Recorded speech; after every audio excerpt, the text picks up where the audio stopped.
Hello everyone, and we're continuing our Learning How to Knit series. Here we have yarn and a knitting fork, also known as a lucet.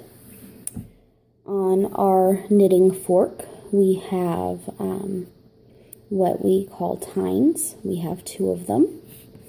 There's two different methods to using a knitting fork. The first one, we're going to get the yarn through the hole.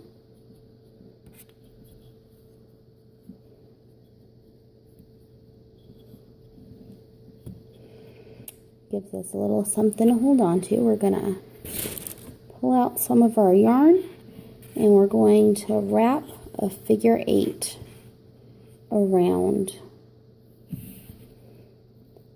our knitting fork.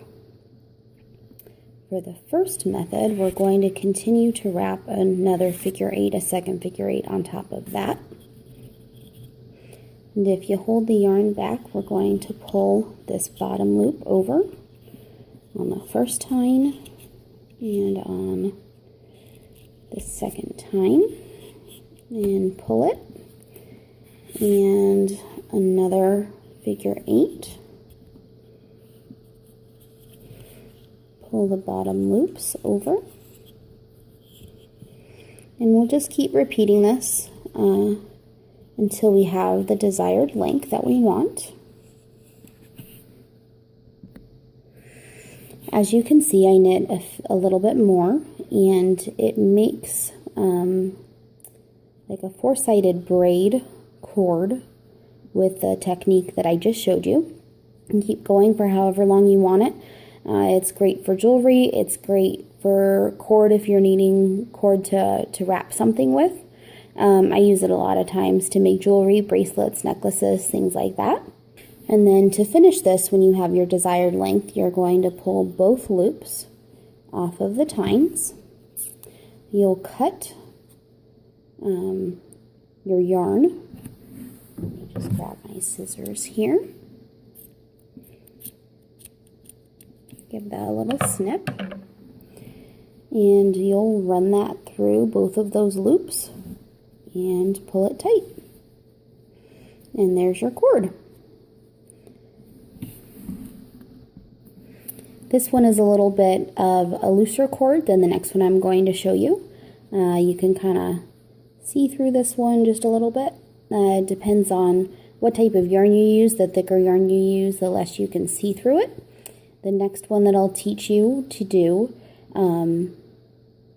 it's much thicker than this one, and it's not as loose. For the second knitting fork technique, we'll start in the same manner, wrapping a figure 8 around our yarn, wrapping a figure 8 around our tines, and we're going to twist the yarn going over this right tine and pull the bottom loop over. We're going to turn the knitting fork again, so this yarn continues to wrap over the right tine, pulling the bottom one up.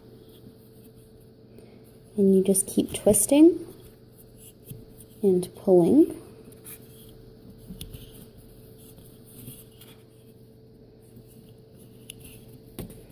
Very easy to do. Just keep twisting and pulling over that yarn.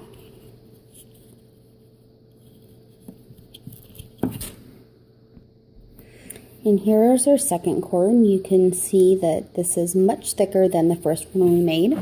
And like the first one, we'll end it in the same manner and give it a little snip.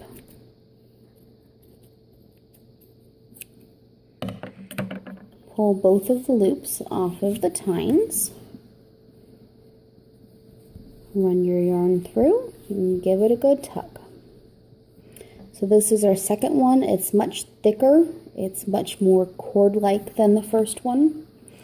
Here you can compare the two. The first one is much looser. Even though they're both a little bit four-sided, the first one is much looser than the second one is. So that's how you use a knitting fork or a lucet. If you have any questions, as always, feel free to ask.